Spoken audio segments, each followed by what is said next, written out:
Hello दोस्तों, स्वागत है आपका CHS entrance by Dhananjay sir के चैनल पर। आज हम लोग जो है 2006 का क्वेश्चन पेपर का जो सेट 1 का जो आंसर चार्ट देखेंगे। ठीक है, इसको देखने से पहले सबसे पहले आप लोग क्या कीजिए कि मेरे प्लेलिस्ट में जाइए और प्लेलिस्ट में जाकर के जो है टेस्ट 1 जो है 2006 का हुआ है, उस टेस्ट 1 को जो है देखिए और उसके बाद उसके क्वेश्चन का आंसर जो है पहले का ए सही है, दूसरे का बी सही है कि क्या है, इस तरह से करके जो है 100 नंबर तक क्वेश्चन है, उसको जो है देखिए। ठीक है, देख करके आंसर दीजिए, है ना। आंसर देने के बाद तब यहाँ से आंसर चार्ट आप लोग देख कर मिलाइए कि आपके कितने क्वेश्चन सही हैं। लेकिन सबसे पहले प्लेलिस्ट में जा कर के आप जो है 2006 में पार्ट 1 और पार्ट 2 वीडियो देखिए। वीडियो देखने के बाद इस क्वेश्चन को लिखिए और याद करिए 2006 के। इसके तुरंत बाद जो है जब ये दोनों वीडियो ख़त्म होता है तब इसके बाद तीसरे वीडियो में नीचे जो है पार्ट 1 का जो टेस्ट दिया गया है, टेस्ट दीजिए। टेस्ट देने के बाद जो है अब इस वीडियो से इसके आंसर चार्ट को जो है मिलाइए। ठीक है, तब इस वीडियो को देखिए। इस वीडियो को पहले छोड़ दीजिए, आगे जाके इसको देखिए, उसके बाद इस वीडियो को देखिए। ठीक है, और आंसर चार्ट को मिलाइए कि आपका कितना सही हो रहा है। और आज हम लोग जो है 2007 का क्वेश्चन पेपर जो है सॉल्व करेंगे। ठीक है, इस तरीके से आप देखेंगे तो 2006 से 2019 तक के क्वेश्चन पेपर सॉल्व कराए जाएंगे और प्रत्येक क्वेश्चन पेपर का क्या होगा, टेस्ट होगा। ठीक है, याद करिए, फिर टेस्ट देकर देखिए कि आपने कितना याद किया है और आप कोशिश करिए कि 100% क्वेश्चन क्या करें, सही करें। जब यह टेस्ट पेपर ख़त्म हो जाएगा तो इसके बाद जो है मॉडल पेपर और प्रैक्टिस सेट दिया जाएगा। ठीक है, ताकि जो है परीक्षा में संभावित प्रश्न के लिए भी अलग से सेट दिया जाएगा। सबसे पहले प्रीवियस ईयर के क्वेश्चन जो है समाप्त किए जाएंगे। ठीक है, तो अब हम लोग जो है 2006 का जो टेस्ट हुआ है 1, इस टेस्ट का हम लोग जो है आज आंसर देखते हैं। आंसर देखने के बाद 7 का क्वेश्चन सॉल्व करेंगे। ठीक है, चलिए अब हम लोग जो है बात करते हैं, इसमें आंसर देख लीजिए टेस्ट 1 का क्या क्या दिया है। ये 2006 का क्वेश्चन का टेस्ट का जो है आंसर चार्ट है। ठीक है, ध्यान से आंसर आप देख लीजिए, इसको नोट डाउन करके फिर टेस्ट दे दिए होंगे तो इसको फिर मिला लीजिएगा आंसर। ठीक है, नहीं दिए तो टेस्ट देगा तब आंसर मिलाइए। अब देखिए कि आपका कौन कौन से क्वेश्चन जो है सही हो रहे हैं। ठीक है, इसका शॉर्ट स्क्रीन ले लीजिए, देख सकते हैं। एक बार फिर से देख लीजिए पूरे क्वेश्चन। ठीक है, क्वेश्चन का आंसर आप लोग देख लीजिए। 2006 का टेस्ट 1 का आंसर है, यह देख सकते हैं टेस्ट 1 का है। टेस्ट 1 का आंसर 2006 का है। पूरा आंसर देख लीजिए, मिला लीजिए और आप लोग कमेंट बॉक्स में कमेंट जरूर कीजिए कि किसने कितना क्वेश्चन जो है सही किया, किसने 100 में 100 पूरा क्वेश्चन सही किया है टेस्ट देने में। ठीक है, जब तक 100 में 100 नहीं हो जाए तब तक उसको 2-2 बार 3-3 बार टेस्ट देते रहिए। अब हम लोग जो है 2007 का टेस्ट पेपर है, टेस्ट पेपर नहीं बल्कि ये ओरिजिनल पेपर है। ठीक है, 2007 का जो पेपर है, उस पेपर का जो है क्वेश्चन को जो है हम लोग देखते हैं और क्वेश्चन को सॉल्व करते हैं। ठीक है, चलिए अब हम लोग बात करते हैं पहला क्वेश्चन है स्वागतम में संधि विच्छेद है तो सु प्लस आगतम हो जाएगा, स्वागतम हो जाएगा। ठीक है, इसका चौथा सही होगा। आगे देखते हैं, अब बात करते हैं क्वेश्चन नंबर 2 का। क्वेश्चन नंबर 2 दिया है राम सीता के साथ वन चले गए। ठीक है, इनमें से राम शब्द, तो राम क्या हो जाएगा, संज्ञा होगा। ठीक है, तो इसमें कोई पार्टिकुलर व्यक्ति का नाम बताया जा रहा है तो संज्ञा है, लेकिन ये कौन सा संज्ञा है, तो राम जो है व्यक्तिवाचक संज्ञा है। ठीक है, क्योंकि पार्टिकुलर व्यक्ति का नाम, व्यक्ति विशेष का नाम बताया जाएगा तो यहाँ पर क्या होता है, व्यक्तिवाचक संज्ञा, व्यक्तिवाचक संज्ञा होगा। ठीक है, यहाँ पर देख रहे हैं, यहाँ पर जो है राम व्यक्ति है, व्यक्तिवाचक संज्ञा, लेकिन यहाँ पर सिर्फ संज्ञा दिया है, सर्वनाम संज्ञा क्रिया विशेषण, तो क्या होगा, संज्ञा होगा। ठीक है, अगर यहीं पर सर्वनाम किसे कहते हैं, तो जो सब संज्ञा के बदले में आते हैं उसे क्या कहते हैं, सर्वनाम कहते हैं। ठीक है, अब हम लोग जो है तीसरा क्वेश्चन देखते हैं। तीसरा क्वेश्चन है दिन में ही तारे दिखाई देना मुहावरे का अर्थ क्या होता है, इसका अर्थ होता है असंभव कार्य होना। ठीक है, चलिए आगे क्वेश्चन देखते हैं। इसको आप लोग जो है पढ़ते जाइए और इसको नोट डाउन करते जाइए। नोट कर लीजिए, नोट करके याद कर लीजिए, ठीक है, क्योंकि इसी का बाद में हम टेस्ट लेंगे। तो टेस्ट में आप लोग जो है अपने से मूल्यांकन करेंगे कितना सही है कितना गलत, लेकिन यहाँ पर क्या कर लेना है, समझ करके याद कर लेना है। किस राजा ने ताजमहल बनवाया, ठीक है, तो इसका जो सही उत्तर होगा वो हो जाएगा तीसरा, शाहजहाँ। शाहजहाँ ने क्या किया था, ताजमहल बनवाया था। चलिए अब जो है इमारत और किसने बनवाया कुछ देखते हैं। जैसे आप लोग देख सकते हैं इमारत और बनवाया, जैसे आगरा का ताजमहल, ठीक है, आगरा का ताजमहल किसने बनवाया, शाहजहाँ ने बनवाया। और आगरा का ताजमहल कहाँ है, उत्तर प्रदेश में है, ठीक है। अब बात करते हैं दिल्ली का लाल किला, तो दिल्ली का लाल किला किसने बनवाया, शाहजहाँ ने बनवाया। अब बात करते हैं, देखिए जिस प्रकार से दिल्ली का लाल किला है उस प्रकार से ही आगरे का भी लाल किला है। तो आगरे का लाल किला किसने बनवाया था, अकबर ने बनवाया था। और आगरे का लाल किला कहाँ है, उत्तर प्रदेश, यानी आगरा उत्तर प्रदेश में है, ठीक है। अब हम लोग जो है बात करते हैं 5वां नंबर क्वेश्चन। 5वां नंबर क्वेश्चन दिया है राणा प्रताप ने किससे लड़ाई लड़ी, ठीक है। तो राणा प्रताप ने लड़ाई किससे लड़ी, अकबर से लड़ी, ठीक है। कहाँ पर, तो 1576 ईस्वी में जो है हल्दी घाटी का युद्ध जो है राणा प्रताप और अकबर के बीच में हुआ था, ठीक है। अब देखते हैं, अब जो है 6वें नंबर के क्वेश्चन की बात करते हैं। जो शिक्षा देता है उसके लिए प्रयुक्त शब्द, जो शिक्षा देता है उसे क्या कहते हैं, शिक्षक कहते हैं। क्या कहते हैं, शिक्षक कहते हैं। और जो शिक्षा लेता है उसे क्या कहेंगे, उसे बोलेंगे शिक्षार्थी कहेंगे। और जो ज्ञान देता है उसे क्या कहते हैं, ज्ञानी कहते हैं। अब जो है बात करते हैं 7वां क्वेश्चन का, निम्न में से एक वचन शब्द बताइए, नारियां, तारे, छात्रों, प्रियतम। तो इसका एक वचन क्या हो जाएगा, ये चौथा नंबर ऑप्शन हो जाएगा प्रियतम, ठीक है। चलिए अब हम लोग बात करते हैं क्वेश्चन नंबर 8, उत्थान शब्द का विलोम है। उत्थान शब्द का विलोम क्या हो जाएगा, पतन हो जाएगा, ठीक है। चलिए आगे देखते हैं। अब बात करते हैं क्वेश्चन नंबर 9। क्वेश्चन नंबर 9 है, सिर पर पैर रखकर भागना, मतलब क्या होगा, तेजी से भागना। क्या होगा, तेजी से भागना होगा इसका अर्थ। ऑप्शन नंबर 1 होगा सही। चलिए आगे देखते हैं। अगला क्वेश्चन है 10वां नंबर, कौन सा शब्द जंगल का पर्याय नहीं है, ठीक है। इसका जो सही उत्तर हो जाएगा वो हो जाएगा अवनी। अवनी जंगल का पर्याय नहीं है, पर्याय मतलब पर्यायवाची। इसका मतलब कानन, वन और अरण्यन, यानी कानन, वन और अरण्यन ये सभी क्या है, जंगल के जो है पर्यायवाची हैं, जबकि जो है अवनी जंगल का पर्यायवाची नहीं है, ठीक है। चलिए अब हम लोग बात करते हैं क्वेश्चन नंबर 11 का। क्वेश्चन नंबर 11 है, भारत में प्रथम स्वतंत्रता संग्राम युद्ध हुआ था, ठीक है। तो भारत में प्रथम स्वतंत्रता संग्राम युद्ध कब हुआ था, तो ये हुआ था 1857 ईस्वी में। कब हुआ था, 1857 ईस्वी में, ठीक है। जो है 1857 का जो संग्राम हुआ था उस संग्राम को किसने राष्ट्रीय आंदोलन की संज्ञा दी, राष्ट्रीय आंदोलन, आंदोलन। इसको नोट डाउन करते जाइएगा कि 1857 को जो है किसने राष्ट्रीय आंदोलन कहा या राष्ट्रीय आंदोलन की संज्ञा दिया, तो वो हो जाएंगे भारत के महान क्रांतिकारी वीर सावरकर ने, ठीक है। चलिए आगे बात करते हैं। पहला क्रांतिकारी कौन था, मंगल पांडे, 1857 में, ठीक है।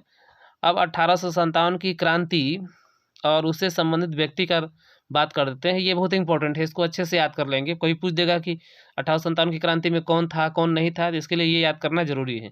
जैसे बात करते हैं दिल्ली, ठीक है।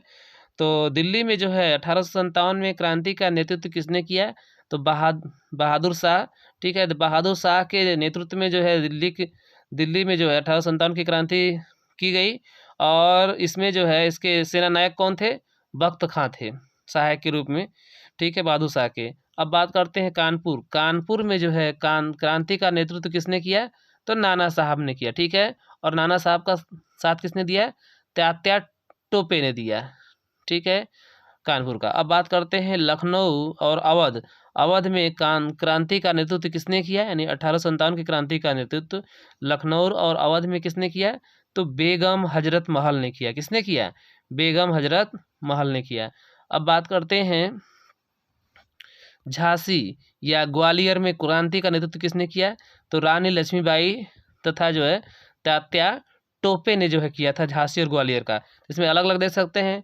अगर पूछेगा कि झांसी में क्रांति का नेतृत्व किसने किया, तो रानी लक्ष्मीबाई, जिस इनके विषय में सुने हैं, खूब लड़ी मर्दानी वह तो झांसी वाली रानी थी, चमक रही सन सन तावन में वह तलवार पुरानी थी।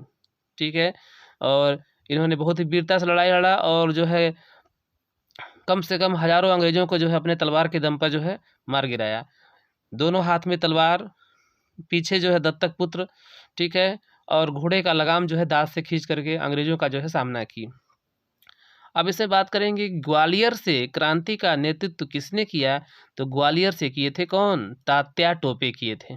ठीक है, चलिए अब बात करते हैं जगदीशपुर बिहार से। जगदीशपुर बिहार से क्रांति का नेतृत्व किसने किया, कुंवर सिंह ने किया, इसलिए इनका नाम है वीर कुंवर सिंह। क्या नाम पड़ता है, वीर कुंवर सिंह। इनके नाम पर वीर कुंवर सिंह आरा विश्वविद्यालय भी है। ठीक है, वीर कुंवर सिंह ऐसा क्यों बोला जाता है, क्योंकि ये जब 80 साल की उम्र के थे, यानी 80 वर्ष की उम्र में अंग्रेजों को बिहार के कई क्षेत्रों से, आरा से, पटना से, ठीक है, और भी जगहों से जो है अंग्रेजों को बुरी तरह से परास्त किया, हर जगह हराया। ठीक है, और अंत में जो है गोली लगने के बाद अंत में इन्होंने अपने ही हाथ से अपने एक हाथ जो है गंगा नदी में क्या किया, प्रवाह कर दिया। ठीक है, और यह जो है 1857 की क्रांति के बहुत बड़े नायक थे और अंग्रेजों को इन्होंने धूल चटा दिया, मतलब धूल चटा दिया मतलब परास्त कर दिया। ठीक है, जगदीशपुर बिहार से जो है क्रांति का नेतृत्व जो है वीर कुंवर सिंह ने किया। अब बात करते हैं फैजाबाद। तो फैजाबाद में जो है क्रांति का नेतृत्व किसने किया, तो मौलवी अहमदुल्ला। किसने किया, मौलवी अहमदुल्ला ने किया। अब बात करते हैं इलाहाबाद। इलाहाबाद से 1857 की क्रांति का नेतृत्व किसने किया, तो ये हो जाएगा लियाकत अली। लियाकत अली ने इलाहाबाद से जो है 1857 की क्रांति का नेतृत्व किया। चलिए आगे देखते हैं, ये बहुत इंपॉर्टेंट, सभी याद कर लेना है आप लोगों को, लिख करके इसको याद करिए। बरेली, ठीक है, तो बरेली से क्रांति का नेतृत्व किसने किया, खान बहादुर खान। ठीक है, बरेली से क्रांति का नेतृत्व किसने किया, खान बहादुर खान या बख्त खान ने किया। अब बात करते हैं फतेहपुर। फतेहपुर से क्रांति का नेतृत्व किसने किया, तो अजीमुल्ला। किसने किया, अजीमुल्ला ने किया। ठीक है, अब आगे तो क्वेश्चन देखते हैं। क्वेश्चन नंबर 12, किस देश को उगते सूरज का देश कहा जाता है, तो इसका जो सही उत्तर हो जाएगा वो हो जाएगा पहला, जापान को उगते सूरज का देश कहा जाता है। अगला क्वेश्चन 13 नंबर, वंदे मातरम गीत की रचना किसने किया था। ठीक है, तो वंदे मातरम गीत की रचना किसने किया था, ये किए थे बंकिम चंद्र चटर्जी। किसने किया था, बंकिम चंद्र चटर्जी। ठीक है, चलिए वंदे मातरम कितने समय में गाया जाता है, अगर समय कुछ पूछ दे कि कितने समय में गाया जाता है, तो उत्तर हो जाएगा 65 सेकेंड। कितने समय गाया जाता है, प्रश्न आएगा कि वंदे मातरम कितने समय गाया जाता है, 65 सेकेंड, मतलब क्या, 1 मिनट 5 सेकेंड, 1 मिनट 5 सेकेंड। ठीक है, इसको भी आप लोग जो है याद कर लीजिएगा। चलिए अब बात करते हैं, इसी में देख लेते हैं, रविन्द्रनाथ टैगोर ने क्या गाया था, जनगण मन। तो जनगण मन जो राष्ट्रीय गान है, इसको किसने गाया था, रविन्द्रनाथ टैगोर ने। कितने समय में, अगर समय की बात पूछ दे तो ये समय हो जाएगा 52 सेकेंड। कितने समय में, 52 सेकेंड। अगर बात करेगा कि विशेष परिस्थिति में वंदे मातरम कितने समय में गाया जाता है, तो विशेष परिस्थिति में क्या हो जाएगा, 20 सेकेंड में गाया जाता है। ठीक है, चलिए आगे चलते हैं। अब बात करते हैं क्वेश्चन नंबर 14 का। क्वेश्चन नंबर 14 है, अग्नि का पर्याय शब्द है। ठीक है, तो अग्नि का पर्यायवाची क्या होगा, रवि होगा। क्या होगा, रवि नहीं, गलत है। अग्नि का पर्यायवाची क्या होगा, पावक होगा। क्या होगा, पावक। ठीक है, अग्नि का पर्यायवाची होता है, अग्नि का, अग्नि के बाद अनल पावक ज्वाला हुतासन आग। ठीक है, अनल पावक ज्वाला हुतासन आग, तो इसमें क्या हो जाएगा, पावक है तो पावक अग्नि का पर्यायवाची होगा। जबकि रवि किसका होता है, रवि जो है सूर्य का होता है। ठीक है, अंबर किसका होता है, अंबर जो है आकाश का होता है। ठीक है, और पावक किसका हो जाएगा, पावक हो जाएगा ये आपका अग्नि का हो जाएगा, यही आंसर सही होगा। ठीक है, चलिए आगे बढ़ते हैं। अब जो है बात करते हैं क्वेश्चन नंबर 15 का।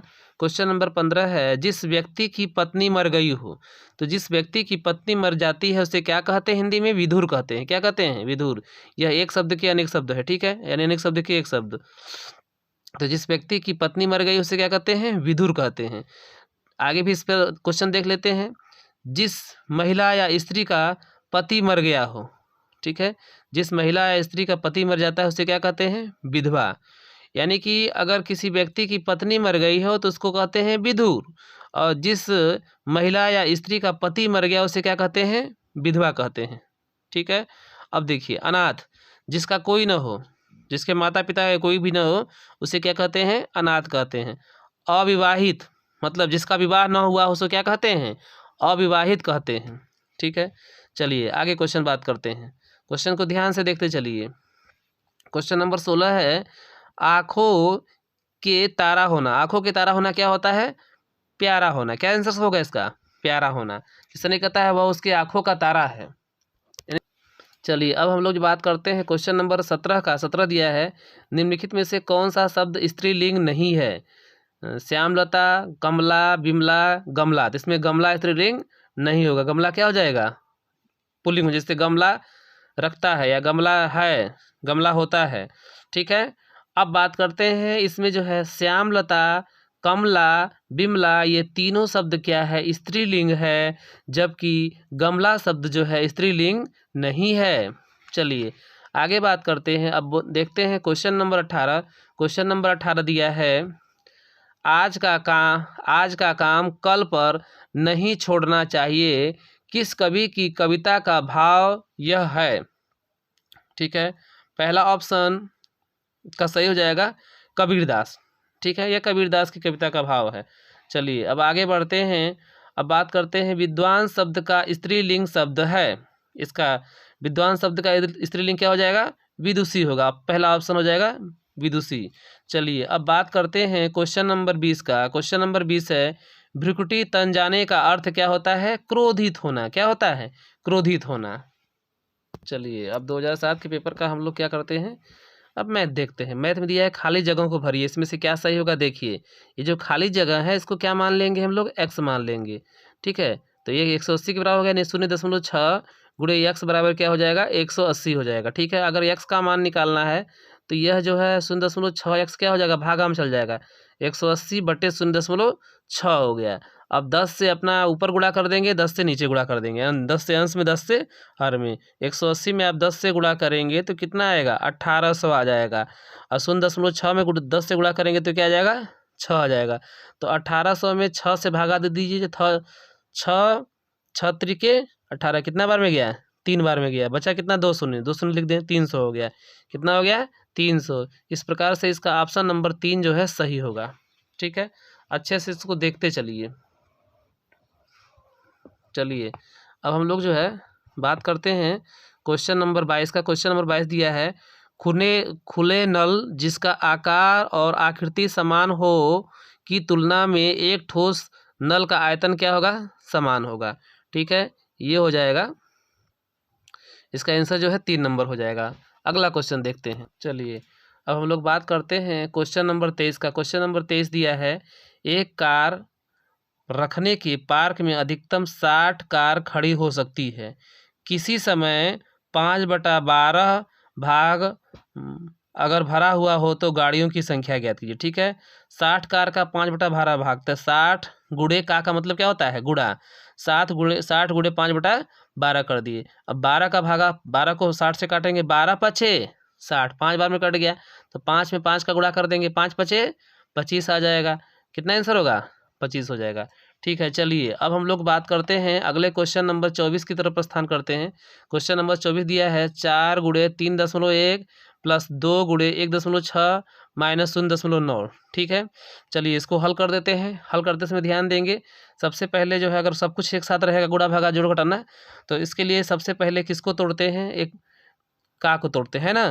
का को पहले तोड़िए और ता पीछे दे भाग, गुणा करो धन जोड़िए, ऋण से दियो घटा। ये दोहा होता है।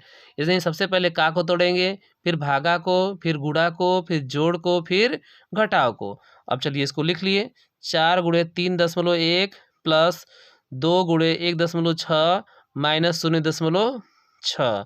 तो अब जो है 3.1 में 4 से गुणा करेंगे तो कितना आ जाएगा? 12.4 आ जाएगा। अब जो है प्लस है, प्लस लिख देंगे। 1.6 में 2 का गुणा करेंगे तो कितना हो जाएगा? 16 दूना के 32 होता है, 3.2 हो जाएगा। फिर यहाँ माइनस 0.9 है, माइनस 0.9 लिख दिए। अब 12.4 में 3.2 जोड़ देंगे तो 12 4 12 3 15 4×2=6 यानी 15.6 हो जाएगा। इसका मतलब 12.4 में 3.2 को जोड़ेंगे तो 15.6 आ जाएगा। यहाँ पर 0.9 है, 0.9 लिख दिए। 15.6 में से 0.9 घटाएंगे तो क्या बचेगा, 14.7 बचेगा। देखिए इसमें घटाने का सिस्टम क्या होता है, कभी भी आप छोटा से बड़ा घटाओ करिए, ऐसे मत करिए। इसको देखिए ऐसे आप लिख लीजिए 15.6, ठीक है। अब इसके नीचे लिखिए 0.9, अब गलती नहीं होगा, ऐसे में गलती हो सकता है। अब देखिए अब क्या करिए, 10×6 में से 9 जाएगा, नहीं जाएगा, कर्जा लेगा, इधर से आएगा, 10×6 16, 16 में से 9 गया, 7 बचेगा। अब बचा यहाँ दशमलव है, दशमलव लगा दीजिए। अब देखिए यहाँ पर बचेगा 4, तो यहाँ पर अब 4 लिख दीजिए, और यहाँ पर 1, कितना आ गया, 14.7 आया ना, 14.7। अब इसमें कौन सा ऑप्शन सही होगा, चौथा नंबर ऑप्शन सही होगा। चलिए अब हम लोग 25 नंबर क्वेश्चन की बात करते हैं। 25 नंबर क्वेश्चन दिया है, अगर x बराबर 2 और y बराबर 6 हो तो 2x + 3y का मान है, ठीक है। 2x + 3y लिख दिए। अब देखते हैं जो x है, x के स्थान पे क्या रख देंगे, 2, तो यहाँ पर जो x है यहाँ पर क्या रख दिए, 2 रख दिए। y के स्थान पे क्या दिया है, 6 दिया है, ठीक है। तो यहाँ पर जो y है क्या लिख देंगे, 6 कर देंगे, ठीक है। प्लस है, प्लस कर दिए, तो 2×2 + 3×6, 2 दूना के 4 हो गया, प्लस है, प्लस कर दिए, 3×6 के 18, ठीक है। तो 4 + 18, 4 में अब 18 जोड़ेंगे तो कितना आएगा, 22 आएगा। इसका कौन सा ऑप्शन सही होगा, 3 नंबर सही होगा। चलिए अब हम लोग 26 नंबर क्वेश्चन देखते हैं। 26 नंबर क्वेश्चन दिया है, 600 रुपये पर 9% वार्षिक ब्याज की दर से 2 वर्ष का साधारण ब्याज क्या होगा, ठीक है। तो साधारण ब्याज का सूत्र क्या होता है, मूलधन गुणे दर गुणे समय बटे 100। अब मूलधन कितना है, 600 रुपया है, यहाँ पर 600 लिख देंगे। इसके बाद दर कितना है, 9%, यहाँ 9 लिख दिए। अब बात करते हैं समय दिया है, समय कितना है, 2 वर्ष से 2 लिख दिए, बटे 100 हो गया। देखिए यहाँ पर 2 0 से 2 0 कट जाएगा, 6 बचेगा, तो 6 हो गया, और 9 में 2 का गुणा करेंगे तो क्या होगा, 9 दूना के 18, तो 6×18, तो 6 में 18 का गुणा करेंगे, 18×6 = 108, 18×6 = 108। तो ये ऑप्शन नंबर जो है 3 सही हो जाएगा, 108। चलिए आगे बढ़ते हैं। अब हम लोग बात करते हैं क्वेश्चन नंबर 27 का। क्वेश्चन नंबर 27 दिया है, एक वृत्त का व्यास 7 सेंटीमीटर है तो उसकी परिधि होगी, जबकि पाई का मान कितना दे दिया है, 22/7 दे दिया है, ठीक है। तो सबसे पहले इसको हल कर लेते हैं। व्यास दिया है तो त्रिज्या क्या होगा, त्रिज्या जो है व्यास का आधा होता है, 7/2 त्रिज्या हो जाएगा। अब जो है वृत्त की परिधि पूछ रहा है, तो जानते हैं वृत्त की परिधि, परिधि का सूत्र क्या होता है, 2πr। 2 हो गया, पाई का मान कितना दिया है जी, 22/7 दिया है, 22/7 लिख दिए, बराबर r, त्रिज्या कितना है, r का मान कितना है, 7/2 आया है, क्योंकि व्यास 7 दिया है तो त्रिज्या व्यास का क्या होता है, आधा होता है, 7/2 कर दिए, 7/2। अब देखिए 7 से 7 गया, 2 से 2 गया, ठीक है। कितना आंसर आ गया इसका, 22 आ गया। कितना आ गया, वृत्त की परिधि कितना आया, 22। देखिए इसमें से कौन सा ऑप्शन है, ये दूसरा नंबर ऑप्शन जो है 22 हो जाएगा, ठीक है। और इसका सूत्र याद कर सकते हैं, वृत्त की परिधि का सूत्र होता है 2πr, या परिधि बराबर होता है π×2r, या परिधि बराबर π× व्यास भी कर सकते हैं। इस सूत्र को आप लोग क्या कर लीजिए, याद कर लीजिए। देखिए इसके अलावा भी वृत्त के फार्मूले हैं, आप लोग जो है कॉपी और कलम लेकर के बैठिए और सब कुछ लिखते जाइए। उसके अलग जो एक्स्ट्रा पॉइंट जो बताया जा रहा है उसको लिखते जाइए। एक्स्ट्रा पॉइंट लिखने से ये फ़ायदा होगा कि आपके परीक्षाओं में क्वेश्चन ज़्यादा से ज़्यादा सही होंगे, ठीक है। पेपर से ही 60 नंबर हो जाएगा, और जो पढ़ाया जाएगा तो अलग है, ठीक है। तो इस परीक्षा को पास करने के लिए पिछले 10 वर्षों के पेपर को अच्छे से सॉल्व करिए और व्याख्या के साथ। अब बात करते हैं वृत्त के लिए, ठीक है। तो वृत्त के लिए वृत्त का क्षेत्रफल का सूत्र क्या होता है, πr² होता है। जैसे वृत्त देख सकते हैं, वृत्त की जो त्रिज्याएं होती हैं, केंद्र से त्रिज्याएं चाहे इधर हो, r का मान चाहे इधर हो चाहे इधर हो, चारों तरफ क्या होता है, बराबर होता है, चाहे इधर हो, ठीक है। वृत्त के केंद्र से जो त्रिज्याएं होती हैं वो त्रिज्याओं का मान क्या होता है, बराबर होता है, ठीक है। और ये जो पूरा ये बाहर का जो भाग होता है इसको क्या कहते हैं, वृत्त की परिधि। जो पूरा भाग होता है उसको क्या बोलते हैं, क्षेत्रफल बोलते हैं। तो वृत्त का क्षेत्रफल क्या हो जाएगा, πr² होगा। ठीक है। वृत्त का क्षेत्रफल का सूत्र हो जाएगा पाई आर स्क्वायर। वृत्त की परिधि या परिमाप का सूत्र होता है 2 पाई आर। इसको बोल सकते हैं पाई इंटू 2 आर भी लिख सकते हैं। वृत्त की परिधि ऐसे भी लिख सकते हैं पाई गुणे व्यास भी लिख सकते हैं। अब बात करते हैं वृत्त का व्यास। तो व्यास क्या होता है, त्रिज्या का दुगुना होता है। तो व्यास डी जो है 2 गुणे त्रिज्या यानी डी बराबर 2r। डी जो है व्यास है जबकि आर जो है त्रिज्या है। अब बात करते हैं अगर वृत्त की त्रिज्या निकालना है तो त्रिज्या व्यास का क्या होता है, आधा होता है। त्रिज्या आर बराबर व्यास बटे के 2। ठीक है। जहाँ आर जो है त्रिज्या है, डी जो है व्यास है। पाई का मान कितना होता है 22/7 या 3.14 होता है। अब इसी के साथ हम लोग जो है अर्धवृत्त के लिए भी देख लेते हैं। जब वृत्त का आधा हो जाएगा तो अर्धवृत्त हो जाएगा। ठीक है। ये अर्धवृत्त का चित्र है। इसमें भी त्रिज्याएं चारों तरफ बराबर होंगी, लेकिन यहाँ से यहाँ तक आर होगा त्रिज्या और यहाँ से यहाँ तक आर। टोटल यहाँ से यहाँ तक पूरा त्रिज्या कितना हो जाएगा 2r। मतलब आर त्रिज्या आर त्रिज्या नहीं, व्यास कितना हो गया 2r हो गया। यानी अगर व्यास कहा जाएगा तो इसका कितना हो जाएगा, एक तरह से 2r हो जाएगा। चलिए अब हम लोग जो है बात करते हैं अर्धवृत्त का क्षेत्रफल। तो अर्धवृत्त का क्षेत्रफल वृत्त के क्षेत्रफल का आधा हो जाएगा, तो 1/2 पाई आर स्क्वायर होगा। अब बात करते हैं अर्धवृत्त की परिधि। ठीक है। यहाँ से यहाँ तक पूरा यहाँ वृत्त की जो परिधि होती है, पूरा वृत्त की परिधि कितनी होती है 2 पाई आर होती है। तो अर्धवृत्त की परिधि कितनी हो जाएगी पाई आर बटे 2। ठीक है। 2 पाई आर का आधा कर दिए, लेकिन जब आधा करेंगे तो सिर्फ यहाँ से यहाँ तक का ही मिला ना, पूरा का आधा किए। अभी यह भाग बच गया। ठीक है। तो 2 पाई आर में यह जो 2r है क्या करेंगे, जोड़ेंगे, तब यह अर्धवृत्त की परिधि मिलेगी। ठीक है। तो अर्धवृत्त की परिधि क्या हो जाएगा 2 पाई आर बटे के 2 प्लस ये भाग, यहाँ से यहाँ वाला भाग, ये भी भाग तो होगा, ये तो होगा, यहाँ से यहाँ तक जो भाग होगा ये हो जाएगा 2 पाई आर बटे 2 हो जाएगा। अब जो है यह भी भाग बच गया है 2r, इसको भी इसमें क्या करेंगे, जोड़ देंगे। तब अर्धवृत्त की परिधि 2 पाई आर बटे 2 प्लस 2r। इससे इसको काट देंगे तो क्या बचेगा पाई आर प्लस 2r। तो फाइनल सूत्र होगा अर्धवृत्त की परिधि बराबर पाई आर प्लस 2r। ठीक है। चलिए अब हम लोग 28वां नंबर क्वेश्चन की बात करते हैं। 4 अंकों की छोटी से छोटी संख्या जो 7 से अविभाज्य है। ठीक है। तो छोटी से छोटी संख्या जो 7 से कटती है तो क्या हो जाएगा 1001 हो जाएगा इसमें। ठीक है। चारों ऑप्शन आप लोग रीड कर लीजिए। ठीक है। इसमें जो है 7 का भागा पूरी बार कट जाएगा। चलिए अब हम लोग बात करते हैं 29वां नंबर क्वेश्चन।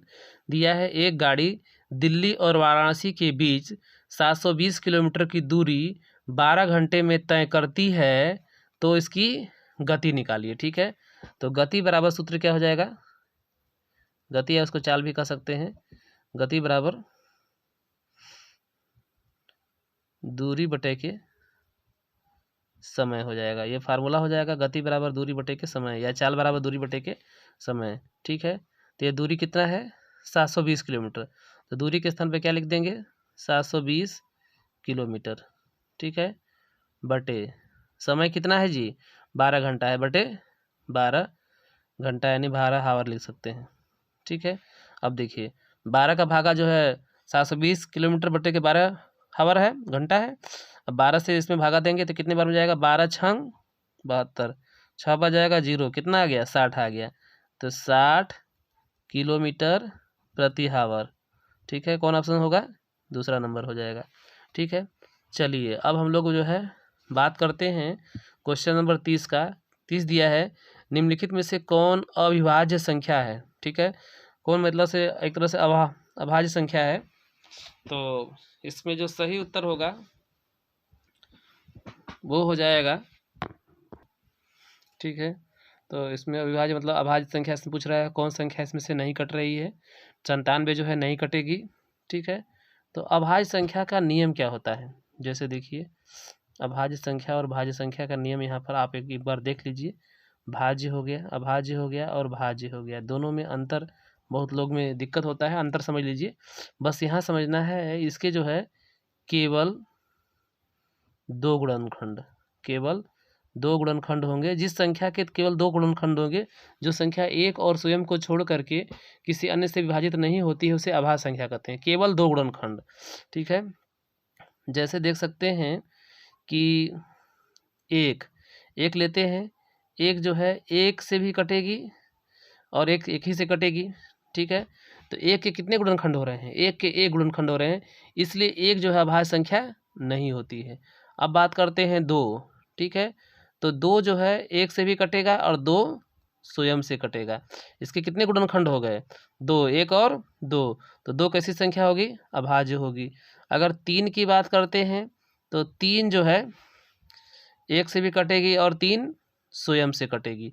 जो 1 और स्वयं से कटती है, किसी अन्य से नहीं कटती है, तो वहाँ पर क्या होता है? अभाज्य संख्या। इसका मतलब 3 भी क्या होगा? अभाज्य संख्या। ठीक है, इसका मतलब सबसे छोटी अभाज्य संख्या क्या हो जाएगी? 2।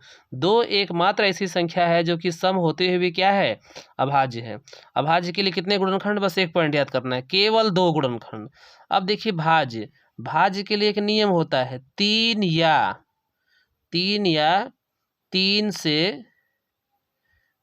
3 से अधिक। ध्यान दीजिए, 3 या 3 से अधिक गुणनखंड रहेगा तब वो क्या हो जाएगी? अभाज्य, वो भाज्य हो जाएगी। क्या हो जाएगी? भाज्य हो जाएगी। भाज्य में नियम क्या होता है? 1 और स्वयं को छोड़ करके किसी अन्य संख्या से विभाजित होती है तो उसे भाज्य संख्या कहते हैं। भाज्य के लिए देखिए 3 गुणनखंड जरूरी है, कम से कम 3। जैसे मान लीजिए हम 4 लेते हैं तो 4 जो है किससे कटेगा? 4 जो है 1 से कटेगा, 4 स्वयं से कटेगा और 4 2 से कटेगा। इसके कितने गुणनखंड हो गए? 3 गुणनखंड। यानी भाज्य संख्या के लिए 3 या उससे अधिक गुणनखंड होगा तो वह भाज्य संख्या हो जाएगी, और अभाज्य संख्या के लिए 2 गुणनखंड, केवल 2 गुणनखंड होना चाहिए। ठीक है, जैसे 2, 3, 5, 7, ठीक है, ये सब सभी संख्याएं क्या हो जाएंगी? अभाज्य संख्याएं हो जाएंगी। 4, उसके बाद 6, 9, 11, ये सभी संख्याएं क्या हो जाएंगी? भाज्य संख्याएं हो जाएंगी। बहुत बच्चे गलती करते हैं, 2 को अभाज्य मान लेते हैं। अब 2 को भाज्य मानते हैं, लेकिन ये गलत बात है। 2 कैसी संख्या है? अभाज्य संख्या है। 2 कैसी संख्या है? अभाज्य संख्या। 1 का बात करेंगे तो 1 जो है न तो भाज्य है न तो अभाज्य है। ठीक है, और इसके साथ देखिए हम बता रहे हैं, कॉन्सेप्ट भी देखते जाइए। अब आगे बढ़ते हैं। अब बात करते हैं 31 नंबर क्वेश्चन का। 31 नंबर क्वेश्चन है 1000 भागे 10/15 का मान है। ठीक है, तो अब देखिए इसको कैसे हल करते हैं। 1000 के भागे 10/15 है, और भागा का मतलब क्या होता है? गुणा। गुणा होकर के उल्टा कर देते हैं। जैसे 10/15 है तो उल्टा हो जाएगा, तो 15/10 हो जाएगा। ठीक है, तो 1000 गुणे 15/10 कर दिए हम लोग, यहाँ से देख सकते हैं। अब इससे 1 0 से 1 0 कट जाएगा। अब जब बचा 100, बचा 15, तो 15 में 100 में 15 गुणा करेंगे तो क्या हो जाएगा? 1500। ऑप्शन नंबर जो है 2 सही होगा। चलिए अब हम लोग बात करते हैं क्वेश्चन नंबर 32 का। 32 दिया है, मोहन अपनी धुलाई मशीन 4650 रुपये में बेचता है। उसको क्या होता है? 1750 रुपये की हानि उठाता है। तो मशीन उसने कितना में खरीदा? ठीक है, तो अब जो है हानि का सूत्र क्या होता है? हानि बराबर क्रय मूल्य माइनस विक्रय मूल्य होता है ना। ठीक है, अब खरीदने का मतलब क्या पूछ रहा है? खरीदने का मतलब क्या होता है? क्रय मूल्य। तो क्रय मूल्य निकालना अगर होगा तो क्या करेंगे? ये देखिए माइनस में इधर प्लस में हो जाएगा, तो हानि में विक्रय मूल्य को क्या करेंगे? जोड़ देंगे। ठीक है, अगर इसमें से क्रय मूल्य निकालना है, जो कि हानि बराबर होता है क्रय मूल्य माइनस विक्रय मूल्य, तो क्रय मूल्य बराबर क्या होता है? हानि में ये माइनस विक्रय मूल्य माइनस इधर आएंगे, क्या हो जाएगा? प्लस हो जाएगा। तो क्रय मूल्य निकालने के लिए हानि में जो है विक्रय मूल्य जोड़ देंगे। ठीक है, तो हानि कितना हो रहा है? 1750 हो रहा है। विक्रय मूल्य इसका कितना है? बेचता है कितने में? 4650। अब दोनों को आप जोड़ दीजिए। ठीक है, तो जोड़ने का तरीका देखिए, ऐसे मत जोड़िए, इसको ऐसे लिख दीजिए, 1750 लिख दिए और इसके नीचे लिख दीजिए 4650। ठीक है, इसको जोड़ दीजिए, 5 ये शून्य के शून्य हो जाएगा और 5 5 10 के शून्य हो जाएगा। ठीक है, इसके बाद देखिए 7 6 13 13 13 1 14 के 4 और 4 1 5 1 हासिल 6, कितना हो जाएगा? 6400। कितना हो गया? 6400। इसका कौन सा ऑप्शन सही होगा? पहला ऑप्शन सही होगा। ठीक है, चलिए अब हम लोग बात करते हैं क्वेश्चन नंबर 33। तो ये क्वेश्चन नंबर 33 दिया है 5275। ठीक है, 5275। इसको मिलीग्राम को किस में बदलना है? इसको जो है ग्राम को मिलीग्राम बदलना है। ठीक है, तो 1 मिलीग्राम में कितना होता है? 1/1000 ग्राम होता है। तो इसका मतलब इसमें 1000 से भागा दे देंगे। ठीक है, जब आप 1000 से भागा देंगे तो 1 पर जो है कितना शून्य है? 1 2 3 शून्य है। दशमलव कितना अंक के बाद लगेगा? 3 अंक के बाद, यानी दाहिने से बाएं। क्या लगेगा? दाहिने से बाएं। 1 2 3 अंक के बाद लगा देंगे, यहाँ लगा देंगे। इसका मतलब 5.275 हो जाएगा। ठीक है, कौन ऑप्शन सही होगा? 2 नंबर सही होगा। ठीक है। चलिए अब हम लोग जो है क्वेश्चन नंबर 34 की बात करते हैं। क्वेश्चन नंबर 34 दिया है, एक घनाभ की एक भुजा 1.5 सेंटीमीटर है तो उसका आयतन ज्ञात कीजिए। ठीक है, तो अब घनाभ के आयतन का सूत्र लिखते हैं। क्या लिखते हैं? घनाभ का आयतन। ठीक है, ये घनाभ नहीं होना चाहिए, घन होना चाहिए, है ना। ये घनाभ क्या हो गया, ये समझ लीजिए घन में बदल गया है। तो घन के आयतन का सूत्र क्या होता है? भुजा का क्यूब। क्या होता है? भुजा का क्यूब। भुजा इसका कितना है? 1.5। तो 1.5 का क्यूब कर देते हैं। ठीक है, तो 1.5 का घन यानी 15 का घन कितना होता है? 3375 होता है। ठीक है, तो 1.5 का कितनी बार गुणा करेंगे? 3 बार। जब 3 बार गुणा करेंगे दशमलव कितने अंक के बाद लगेगा? 3 अंक के बाद। तो 1 2 3 अंक के बाद, दशमलव 1 अंक के बाद लगा हुआ है, तो 3 बार में 3 अंक, 1 2 3 अंक, कहाँ आ जाएगा दशमलव? यहाँ आ जाएगा। तो ये हो जाएगा 3.375। यह ऑप्शन सही हो जाएगा। ठीक है, तीसरा नंबर। चलिए अब हम लोग बात करते हैं अगला 35 नंबर क्वेश्चन का। 35 नंबर क्वेश्चन दिया है, त्रिभुज के दो कोण 60 अंश और 80 अंश हैं तो तीसरा कोण ज्ञात कीजिए। ठीक है, तो हम जानते हैं कि त्रिभुज के दो कोणों का योग कितना होता है? तीनों कोणों का योग 180 अंश होता है। ठीक है, और दो कोण दिया है, तीसरा निकालना है। तो क्या करेंगे कि इन दोनों को जोड़ करके 180 में से घटा देंगे। तो जोड़ देते हैं, 60 में आप 80 जोड़ दिए, 60 80 140, 8 6 14 140 आ गया। और त्रिभुज का कोण होता कितना है? तीनों कोणों का योग 180 होता है। अब 180 में से आप 140 निकाल दीजिए, कितना बचेगा? 40 अंश बचेगा। कितना बचेगा? 40 अंश। इसका कौन सा ऑप्शन सही होगा? ऑप्शन नंबर 4 सही होगा। ठीक है, यहाँ पे देखिए कुछ एक्स्ट्रा पॉइंट बताने गए हैं। तो खरीदने का मतलब होता है क्रय मूल्य, और बेचने का मतलब क्या होता है? विक्रय मूल्य। लाभ का मतलब क्या होता है? फायदा। और हानि का मतलब क्या होता है? घाटा होता है। ठीक है, ये सब कुछ फार्मूले हैं, इसको देखिए इसी समय लिख करके याद कर जाइए। ठीक है, ताकि जो है आपका कॉन्सेप्ट क्लियर होना चाहिए लाभ एवं हानि के लिए। ठीक है, तो लाभ और हानि के लिए देखते हैं, लाभ बराबर सूत्र क्या होता है? विक्रय मूल्य माइनस क्रय मूल्य। विक्रय मूल्य में से क्रय मूल्य निकाल देंगे तो लाभ हो जाएगा। ठीक है, अब बात करते हैं विक्रय मूल्य बराबर क्या हो जाएगा? क्रय मूल्य प्लस लाभ लिख सकते हैं। क्रय मूल्य बराबर विक्रय मूल्य माइनस लाभ, या लिख सकते हैं जो लाभ प्रतिशत होता है वह लाभ बटे के क्रय मूल्य गुणे 100 हो जाएगा। इसका मतलब लाभ हानि हमेशा किस पर निकालते हैं? क्रय मूल्य पर ही निकालते हैं। ये फार्मूला जो है आप लोग देख लीजिए। ठीक है, इसको जो है नोट डाउन कर लीजिएगा। अब देखिए लगे हाथ जो है हानि का भी देख लीजिए। हानि के लिए हम लोग फार्मूला देख रहे हैं, तो हानि बराबर सूत्र होता है क्रय मूल्य माइनस विक्रय मूल्य होता है। क्रय मूल्य बराबर क्या होता है? विक्रय मूल्य प्लस हानि होता है। ठीक है, विक्रय मूल्य बराबर क्या होता है? क्रय मूल्य माइनस हानि होता है। इसको भी साथ में लिखते चलिए आप लोग। ठीक है, कॉपी में। चौथा सूत्र हो जाएगा हानि प्रतिशत बराबर हानि बटे के क्रय मूल्य गुणे 100 हो जाएगा। नोट देख लेते हैं, लाभ एवं हानि सदैव किस पर निकालते हैं? क्रय मूल्य पर ज्ञात करते हैं। एक्स्ट्रा पॉइंट को नोट्स करते जाइए। ठीक है ना, सब सूत्र नोट्स करते जाइए और याद करते जाइए। एक कॉपी पर पूरा टेस्ट पेपर लिख डालिए। ठीक है, लिख करके उसको याद कर लीजिए। और आपको यहाँ पर पूरा व्याख्यात्मक हल मिलेगा। और इस चैनल को सब्सक्राइब कीजिए और अपने मित्रों दोस्तों के पास जो है शेयर कीजिए। यहाँ पूरा डिटेल रूप से व्याख्या किया जाएगा। ठीक है, एक एक क्वेश्चन के व्याख्या किया जाएगा। बस 10 वर्षों के क्वेश्चन सॉल्व करने के बाद सीधे 50 क्वेश्चन 60 क्वेश्चन बोर्ड परीक्षा में आपके जो है CHS एग्जाम में फंस जाएंगे। ठीक है, विस्तृत तैयारी के लिए हमारे चैनल को सब्सक्राइब कीजिए। और 26 जनवरी के बाद जो है बैच स्टार्ट होगा। ठीक है, लेकिन यूट्यूब पर पूरे के पूरे फ्री वीडियो दिए जाएंगे आपको। क्वेश्चन पेपर के कोई भी क्वेश्चन पेपर जो है पैसे नहीं लिया जाएगा, सब क्वेश्चन पेपर फ्री में आपको सॉल्व कराया जाएगा। अभी क्लास 6 का बताया जा रहा है, जब क्लास 6 का खत्म हो जाएगा तो क्लास 9th का बताएंगे, और क्लास 9th का खत्म हो जाएगा तो क्लास 11th के जो है सभी क्वेश्चन पेपर सॉल्व किए जाएंगे। ठीक है, यहाँ पर तो कम है क्लास, यहाँ पर तो 2006 से 2019 तक के क्वेश्चन पेपर सॉल्व करवाए जाएंगे। लेकिन ठीक है, देखेंगे 2006 से और 2019 तक के क्वेश्चन पेपर जो है सॉल्व करवाए जाएंगे। कहाँ? यहाँ कक्षा 6 के लिए। लेकिन 9 के लिए जब मैं पेपर सॉल्व कराऊंगा तो 9 का पेपर 1998 से 2019 तक का कक्षा 9 का पेपर सॉल्व कराऊंगा। ठीक है ना, तो इसलिए इस चैनल को जो है सब्सक्राइब कीजिए, शेयर कीजिए।